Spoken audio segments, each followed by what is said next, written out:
Hello everybody, this is General Yanis, and today in Death Card Tactics I'm going to be looking at the stratagems of the Death Card, giving an overview and reviewing the most important ones. So stratagems, of course, being a key way to unleash the full potential of the Death Card.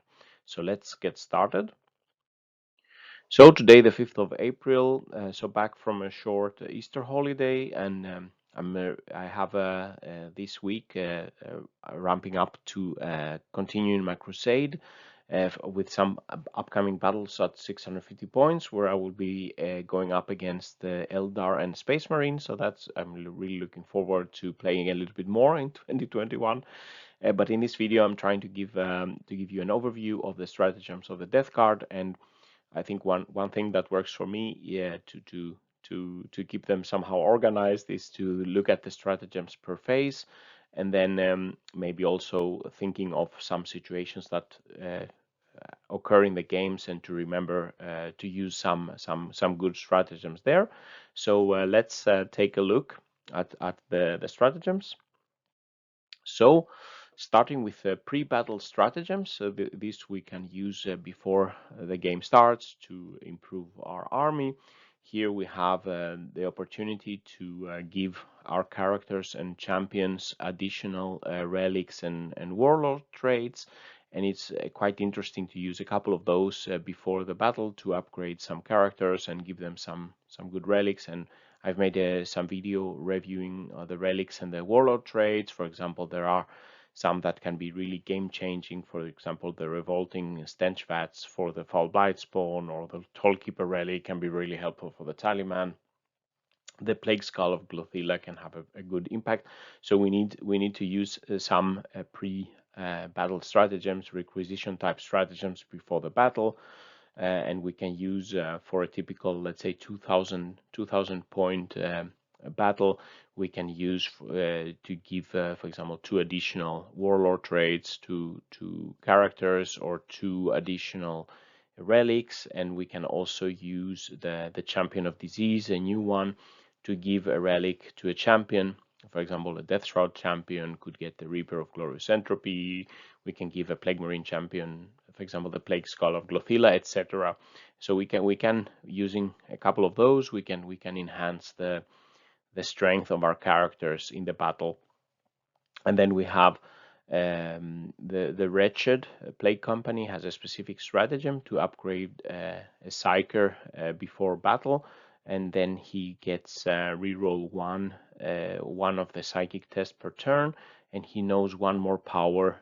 So this sevenfold blessing, if you take the Wretched Plague Company, gives you the potential to make a strong, for example, Malignant Plaguecaster for 1 command point, and it's quite strong. I think you can make a quite strong build for smaller battle rounds, to have a Plaguecaster that knows more spells and can reroll, and you give more mortal wounds, etc.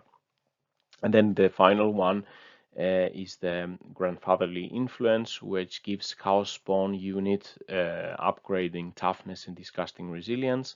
The Chaos Spawn don't have disgusting resilience, but they can get it for 1 CP if there are 3 or fewer models. If there are more models in the unit, it costs 2 command points, but they get +1 toughness, bringing them up to toughness 6, which is not so crucial because I think toughness 5 is a really important step. But they get disgusting resilience, which will of course always be helpful, other than for 1 damage weapons.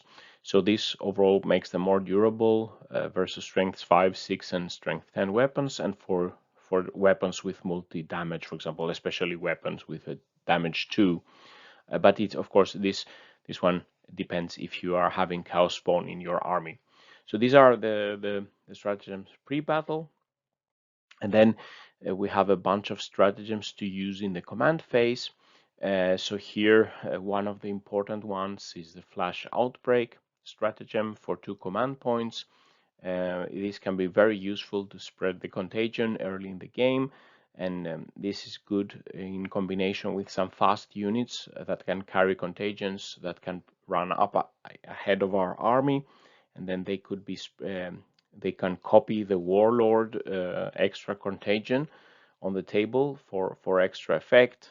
And as the or all the army will have the contagions as counting as one round higher, and therefore maybe these fast units can tag some enemy units, putting them in -1 toughness contagion, and also maybe some the warlord specific contagion for that plague company, and it could benefit our units shooting or attacking these tagged units with the contagion. So this is quite interesting with our contagions, and I've also made some video illustrating this with some tabletop simulators examples. And then here we also have some interesting on droning wings for the ferryman plague company. Here we can take a ferryman 30th Virion model, and we can select one of the Virion's aura abilities, and then this aura ability gets increased 6 inches until the next command phase. And this can be really strong, for example, with a Foul Blightspawn that has revolting stench vats, giving him an aura of 6 inch where the opponent doesn't fight first. With the ferryman, if we have this, we use this command, this stratagem, this suddenly becomes a 12-inch bubble and can be really game defining if we to avoid that the enemy fights first and counts as charged. Could also be a good combination with a plague surgeon. Normally the plague surgeon has a 3-inch feel no pain aura for bubonic Astartes infantry. With this one he would be getting 9-inch aura, so this is quite good.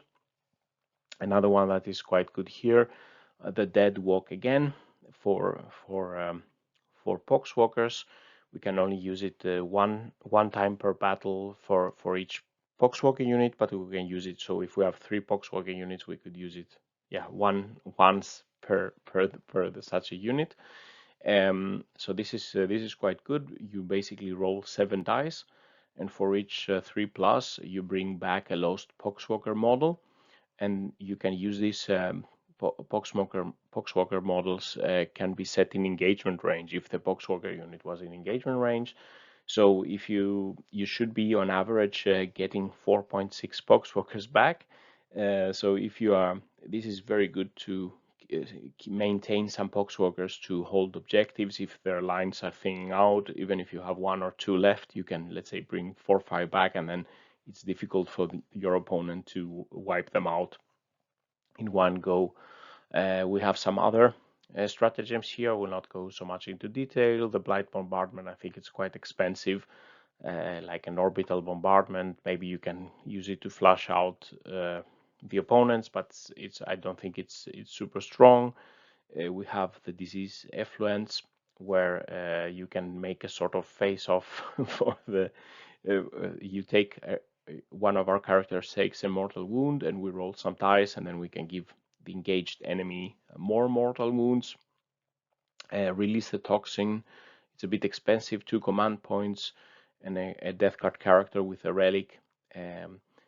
You in your command phase, you roll 1d6 for each enemy unit within 7 inches, and if you hit a 2 or between 2 and 5, the unit gets 1 mortal wound. On a 6, the unit suffers the 3 mortal wounds. And then the unclean machine spirit is only applicable for Land Raider, which is not a very useful unit, let's say, or quite not the strongest choice for the Death Guard army. Continuing to the shooting phase, here we have some interesting stratagems in the shooting phase. The Blightening is awesome. It's a very good stratagem for only 1 command point. It's very good for some units that have. We select 3 death card models, and they can be different units as long as they have a plague weapon grenades. And especially if they are engaged and stuck in melee, for example, Plague Marines and all our characters, and I've made a specific link for this grenade and Blightening combo. So basically what it does is that the grenades with a Plague Weapon ability lose the Blast ability, and they, instead of grenade, they become a type Pistol 6 for that phase. And each time you use this pistol now to attack an enemy in engagement range, the attack automatically hits the target. So you basically, if you get 3 death card models, you will be getting 18 auto hit shots, and you can do some damage, maybe clearing out an enemy in the shooting phase instead of waiting for the melee. So really a very good stratagem to consider. Then we have the Disgusting Force stratagem, which is applicable for a Plaguebear Scroller only. The Mortar gets damage 3, which can be really helpful against, for example, the pesky Eradicators that I'm typically facing. And after the Plaguebear Scroller has shot, and if it scored a hit with a mortar on an enemy, then all the enemy units within 3 inch of that enemy, excluding Nurgle units, then you roll 1d6, and on a 4+, those units suffer additional mortal wounds, so like a plague splinters, let's say. So this can be really good when early in the game, when the Plaguebear Scroller maybe shoots on some hidden 3 wound models with a mortar, and if there are supporting characters and castles built up around these units, you can score some mortal wounds. You can kill maybe a couple of high value models and score a bit mortal wounds. So really helpful if you are having Plaguebear Scrollers in your army. Then the overwhelming generosity, as we had previously. For 1 command point, we can take a plague weapon. 1 Death Guard unit, the plague weapons gets 6 inch to the range, not melee weapons, of course. And this can be quite interesting, for example, for plague weapons that have 12-inch range, and you are maybe you're just outside of the 12-inch. And especially, for example, for something like a Foul Blight Spawn, the Plague Sprayer, which is very strong weapon, instead of 12-inch, then it becomes 18-inch, and you can maybe shoot and make some nice damage, while otherwise you wouldn't be able to use his weapon that turn. Then another specific one that can only be used for Hellbrutes, the Fire Fever is quite a good one. If you have Hellbrutes, it gives +1 to hit and +1 to wound, so quite significant improvement. But then you can only target a single enemy unit, which I don't think is a very big problem. But if you have a Hellbrute shooting, use this Fire Fever. And I've made some analysis in the Hellbrute review video where I show the quite big effect you can get from this stratagem. And then we have the virulent rounds, like we had in the previous codex. For Death Guard core unit now, the bolt weapons become plague weapons. So this gives us a bit of rerolls and a little bit help, but the virulent rounds don't necessarily make a huge effect against some enemy units, because the bolters are still AP0, and we don't get anything specific like that. If we score a 6, then we get a much better AP or something like that. But okay, they become plague weapons, and we can get some rerolls, so it could be helpful. We have a few stratagems that can be either used in the shooting phase or the fight phase. So here we have the Vermid Whispers for 1 command point. This is quite interesting for Terminators. So Death Guard Terminator unit, either in the shooting phase or the fight phase, we give the Terminators +1 to the hit rolls. This can be really good, and especially we have a lot of our hard-hitting Terminators in melee, for example, with very good weapons. They have a 2+, let's say, weapon skill, but I mean, a lot of their weapons can be -1 to hit, and we're hitting on 3+. But then giving them the Vermid Whispers, we will be hitting on 2+, so that would increase the damage quite a lot. So Blight Lords and Death Shroud, for example, the Death Shroud in melee, the Blood Lords could benefit also in the shooting. But we can also remember to use, for example, Typhus or some of the lords that have the Terminator keyword. They could also use these Vermid Whispers to make sure that these high value attacks really land, and we don't get a problem we don't lose too many of the hit rolls. The Internal Hatred is basically the new Veterans of the Long War, but unfortunately now it's 2 command points, and it's only applicable to Bubonic Astartes infantry units. So this gives +1 to all wound rolls for the unit. So of course, +1 to wound roll is good, for example, for Plague Marine shooting or for Terminators or something like this, depending on the opponent you're facing. So maybe if you can get a 3+ to become a 2+, wound roll, that's really good. But again, it's 2 command points, so it's a bit more expensive than it was before. And then a new stratagem, which is quite interesting, the Cyclic Corrosion for 2 command points.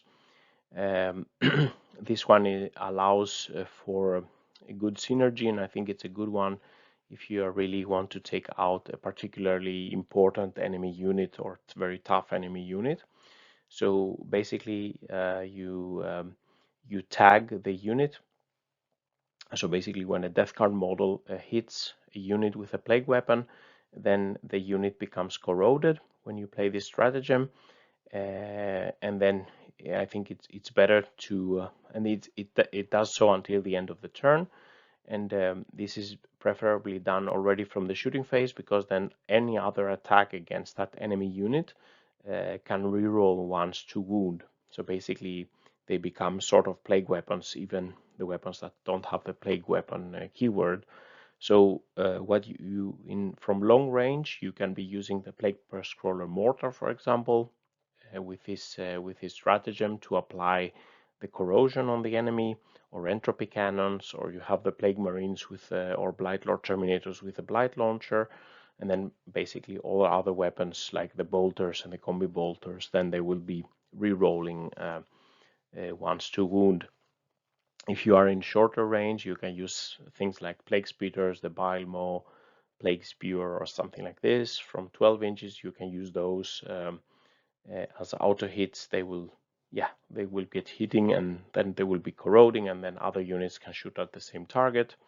And of course, the weapons that can benefit are the weapons that are not plague weapons. So for example, all the bolters, the meltas, plasmas, the demon prince melee weapons, the contemptors, volkites, missiles, etc. will be benefiting if we have tagged an enemy with some of these plague weapons before. And then in the fight phase, we have also a quite strong layout of stratagems. So we have for the Plague Marines, we have the Trench Fighters giving 1 extra attack per model with a Plague Knife. And basically every Marine has a Plague Knife. Even if they substitute to a special melee weapon, they still keep the Plague Knife. So you would be getting extra attacks for every Plague Marine that you have engaged. This could have a quite good synergy with a Creeping Blight, which says that an attack with a plague weapon on an unmodified wound roll of 6, the AP is treated to -4. The plague knife has only let's say a AP of -1, so it could be improving for certain targets, for example, that don't have invul saves. Then it would be beneficial to get the AP 4.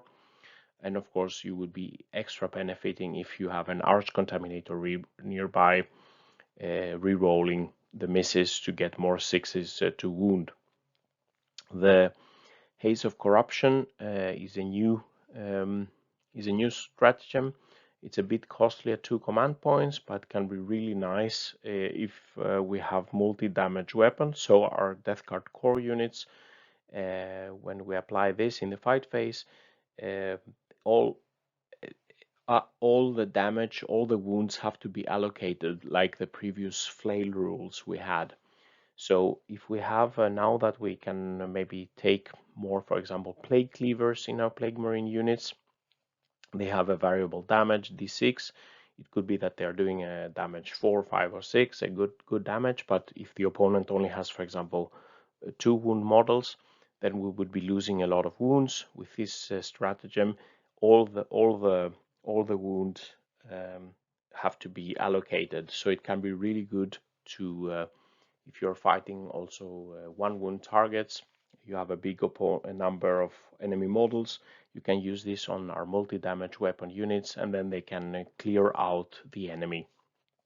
Then we have probably one of the most cost-efficient stratagem, the Mutant Strain, applicable for Poxwalkers. When the Poxwalkers fight, an unmodified hit roll of 6 inflicts additionally 1 mortal wound. So this is really strong. and unmodified hit roll of 1 inflicts 1 mortal wounds on the poxwalkers after the fight is resolved. So yeah, so it's good to deal the mortal wounds on a 6. We don't need to make the wound roll. The poxwalkers take mortal wounds on 1s, but who cares, because as we saw, we can replenish the poxwalkers. The poxwalkers also have the ability to we can bring some back in life anyway. And to maximize the effect, if we have the Harbinger's Plague Company, we can use the Wrathful Dead stratagem, and this allows us to reroll all hit rolls for this unit. So basically we can minimize the 1s and maximize the 6s.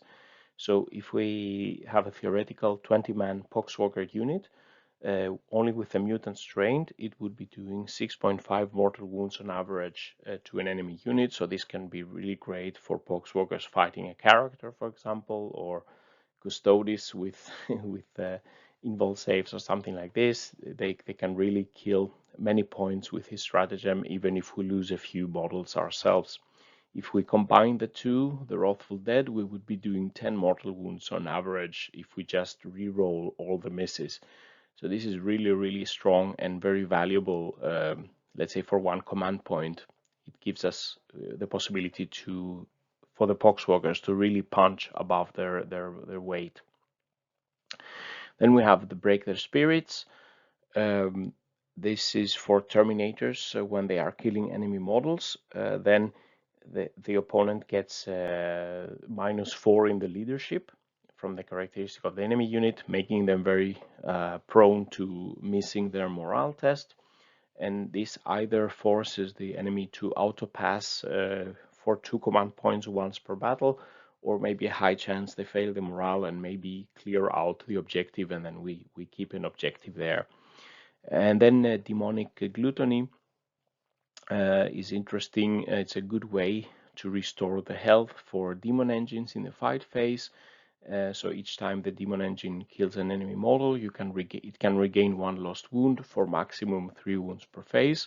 And this is good for demon engines that have good melee capabilities, like the 13 Bloodthorn with a mower, the Mephitic Blightholder, or a Defiler that can do a lot of mortal wounds, or sorry, they can do a lot of wounds in melee. They can also heal themselves with demonic gluttony. Then we have a few stratagems that we can use in the opponent's phase. And there are, let's say, if we start with the more defensive stratagems, we have the Cloud of Flies like we had previously, which was quite useful, but now it has become very expensive. So it costs 2 command points or 4 command points if we use it for Terminator units, which makes, I think, for 4 command points, it's really prohibitive. I would never use this on Terminators. But I think it could be still useful to protect some, for example, a big unit of Plague Marines, for example. The good thing with the Cloud of Flies now is that you play it at the opponent's shooting phase, so you can see how your opponent has moved and maneuvered to see what type of threat you're under. And if you have, you can use it to funnel the enemy's attacks, protecting 1 important infantry unit and making them shoot their waste, let's say, more of the shots for high toughness forward deployed units. For example, they could be hitting a miasmic malignifier like I played in my 2000 point games, or a Mephitic Blightholder or a 13 Bloodthorn or something like that. Instead of, for example, killing a lot of Plague Marines, maybe they can score a few wounds on these very tough opponents, and it could be interesting to use.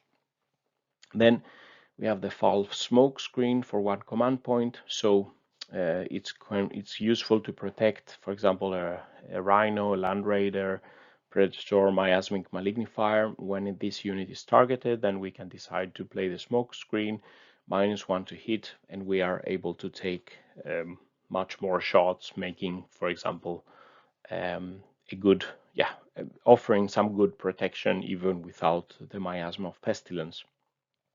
The Belching Fumes is applicable to a Mephitic Blightholder unit, and this can be situationally interesting for a unit of Mephitic Blightholders, depending on the opponent's weapon. because what it does is it's reducing the attacks profiles of the shooting of the opponent by 1 to a minimum of 1, and it costs 1 command point for 1 or 2 models of Mephitic Blightholder in the unit, or 2 command points for the full 3 model unit. It doesn't help on one-shot enemies or let's say weapons that only have one shot. The optimal size would be if you are targeted by an enemy that has 2 shots from their rifles or whatever, and then you are basically halving the amount of shots for the Mephitic Blightholders. And then the Inexorable I think that's a very useful stratagem they have, and I used it also to my advantage in the 2000 point game I was playing versus Ultramarines. It gives -2, you subtract 2 to the charge roll of the opponent made against this Inexorable unit, and this is very helpful to protect your backfield. For example, when the enemy makes a deep strike, they are 9 inches away and they want to make the charge roll. By playing this, they would be needing to roll 11, and that's really very difficult for them to do, so it can be really helpful to protect some unit you don't want to have charged. Then we also have finally some stratagems here in the opponent's or other, let's say, phase that are more from the offensive type. So here we have the Putrid Detonation and the Eruption of Filth. So Putrid Detonation, you can make a vehicle explode automatically when destroyed, and then it can deal mortal wounds to its surrounding units. And now the Eruption of Filth for 1 command point. When a Death Guard character is destroyed, you can basically make it explode, and you roll a d6 for each enemy unit within 3 inches that is not Nurgle, and on 2 to 5 the unit suffers 1 mortal wound, on a 6 it suffers 3 mortal wound. And I think those two are situationally interesting. If for example, a vehicle is surrounded by multiple enemy units and you have the chance to score some mortal wounds, or there is maybe some character is fighting and killed your character, and maybe they only have 1 wound left or something like this, that you can use this one and take the opponent out with some mortal wounds. The Dark Cravings is an interesting one for Fetid Bloodthrone. So it's really helpful for a Fetid Bloodthrone with a Flesh Maw. It allows it to do heroic intervention, and it can do so moving 6 inches if it has an enemy unit within 6 inches and 5 inches vertically. So if you fail your charge, or if you're close to the opponent, they finish all their charge moves, then you can use this hopefully to get your Fetid Bloodthrone into melee combat. And of course, if you have a Fetid Bloodthrone with a mower, you want it to be engaged with the enemy as much of the time as possible. And then we have, for the Mortarion Anvil Plague Company, we have the Relaptic Assault stratagem, and this can be really helpful because it allows us, when the enemy has finished a charge move with a unit, then we can use this Relaptic Assault, and we can select up to 3 Mortarion's Anvil units within 3 inches of that enemy unit that finished the charge, and these units can make heroic intervention. So we can use some infantry units that otherwise couldn't heroically intervene, or vehicles, and then they can do so if they are within 3 inches. So this can be really helpful if we have our units close to each other, so that maybe stronger melee units can come in and protect some weaker units, for example. If we have, for example, Plague Marines close to a Plague Scroller, or Terminators close to a character that was charged, and etc. But it could be tough to actually be able to do so many heroic interventions. But of course, if you have Mortarion's Anvil, this is could be quite strong one. So basically this concludes, let's say, the per phase analysis of the stratagems, and I'm trying here to give you some example situations to make them easier to remember, and some of the most important ones. But first of all, I think a Taliman unit can be really helpful, giving us extra command points that we can use in the battle to use more stratagems in the course of the game.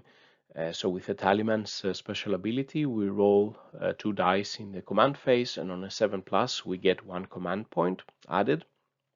And as the rules are written for the Taliman now, we can roll both on our own player's command phase and the opponent's command phase, but we can maximum anyway regain 1 command point per turn. And these numbers, if we can roll 2 times, basically, let's say, should be giving us 4 command points over the course of the game. So this makes the Taliman quite an auto-include, in my opinion. And then these 4 command points can help us using strong stratagems to influence the battle to our favor. Pre-battle, I typically use myself 1 to 3 command points extra to get some additional traits and useful relics.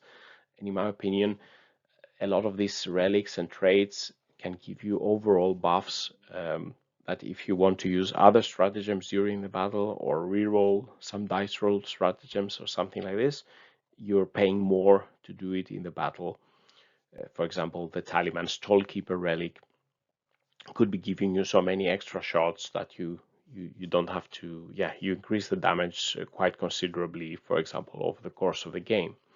And then looking at some situations, let's say for when to use some stratagems. So for example, if you have a foul blight spawn trying to shoot his plague sprayer, you can use the overwhelming generosity to get 18-inch range if you're just outside of range. If you have plague scrollers that you are shooting and the opponent has a castle, a big concentration of units in the beginning, you have firing some 3-wound opponents, for example, eradicators, then the Disgusting Force stratagem is really helpful, and I typically always use it in my battles. And then some other examples, of course, the Poxwalkers, as we saw in melee. Remember the Mutant Strain stratagem. And also, if you have Harbingers, remember the Wrathful Dead. A big unit of Poxwalkers can really do a lot of mortal wounds, you make damage to strong opponents, and you only lose a couple of 5-point models, let's say, and maybe 1 command point here. And remember then that in the command phase, you can use the stratagem, the Dead Walk, again to refill the Poxwalker ranks. If you are facing a very strong enemy unit, and you need to take them out by many of our units having a concerted effort, consider the Cyclic Corrosion stratagem in the shooting phase, tagging this unit with a plague weapon to get rerolls for non-plague weapons in both shooting and melee. As I said, you can do so with, for example, a Plague Scroller Mortar or Blight Launchers from Plague Marines and Terminators, and then everything else you shoot will get rerolls of 1s to wound. And when you get your Plague Marines in melee and you're maybe facing opponents you don't think you will kill in one go, and you really want to do kill as many as possible, let's say, then you can always consider the Trench Fighters to give you extra attacks with the Plague Knives, situationally maybe combined with the Creeping Blight.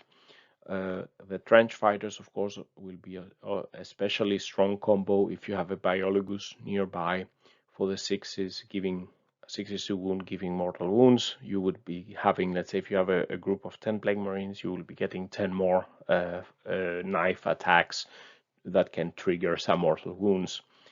If you have the Cleavers and Flails and these multi-damage weapons, you're fighting, for example, 1-wound opponent, or you have Cleavers and you're fighting, let's say, 2-wound opponents, you can consider using the Haze of Corruption to make the enemy allocate all wounds, maybe clearing out a big horde type unit, or really killing off more, let's say, 2-wound Terminators or something like this.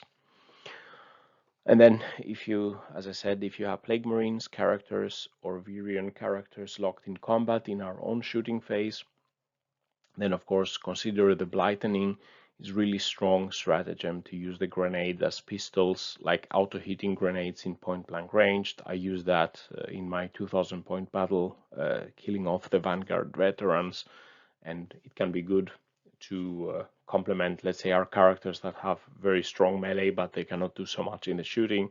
They could shoot the grenade in engagement range against the horde, and then finish the job in melee. When we get our Terminators in very important fights and or shooting, then the Vermid Whispers, to be sure to be hitting better. For example, the Death Shrouds, they will be hitting on 3+ with their scythes in cleave mode, but with the Vermid Whispers, they would be hitting on 2+. Maybe if there is a Lord nearby re-rolling ones, then they will be hitting nearly everything to make sure that they get the effect on the opponent vehicle or a very strong unit.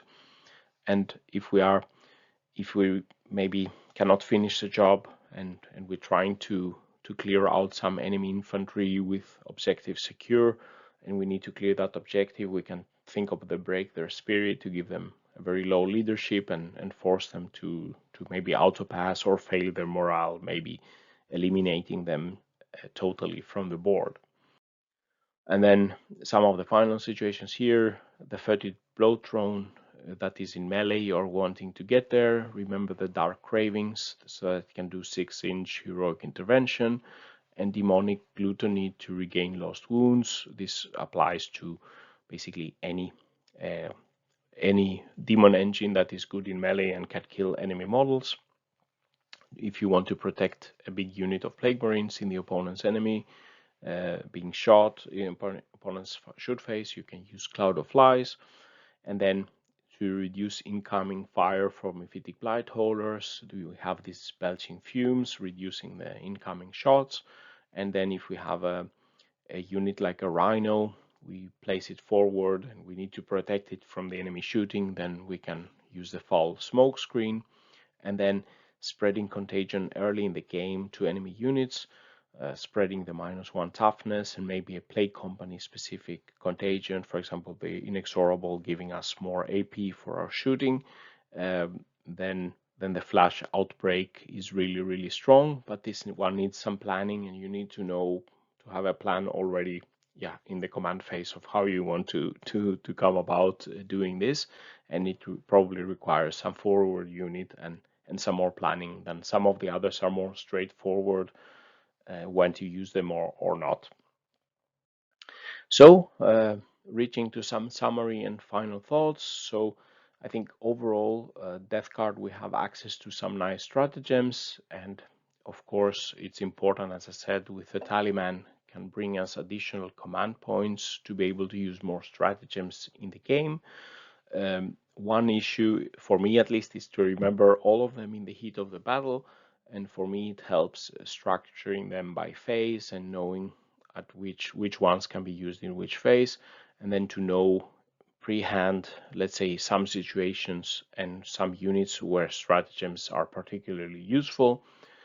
Several stratagems have been right now they are more limited for or applicable only for a few certain units. So if you, for example, if I don't have a Hellbrood, I don't need to remember the Fire Fever, let's say. So you can maybe structure them so you don't have to remember everything that is not applicable to the units that you don't have, and focus on remembering, let's say, the most useful ones for the units you normally use. So my favorites so far, from having played only a few games this year, the Disgusting Force for the Plague Scroller is really helpful. The Mutant Strain and Poxwalkers can really deal a lot of surprise damage to the opponent. The Blightening, the auto-hitting grenades is really strong. The Ferric Miasma I kind of like with the Inexorable, making our vehicles difficult to charge for the opponent, or backfield units not being able to so easily be, let's say, charged from deep strike. The Flash Outbreak with our contagions can really be helpful. Cloud of Flies also, and the Vermid Whispers for the Terminators that I forgot to use in my battle, but I think that's for one command point. I think also this is one of the strong ones in the Codex. So what do you think about the stratagems? Do you have some of the favorites? Do you agree on some of the analysis I've done now? And what tricks do you do to remember the correct stratagems in the heat of battle? So if you like this video, please press like and subscribe to the channel, where I will be bringing you more content from Death Card Tactics. If you want to further support my work and effort to bring you analysis and reviews, etc., please visit my Patreon page and join the discussion on the next videos and the roadmap and get access to some exclusive content. And with these words, this concludes the video. General Yanis is signing out. Stay safe out there, and bye-bye.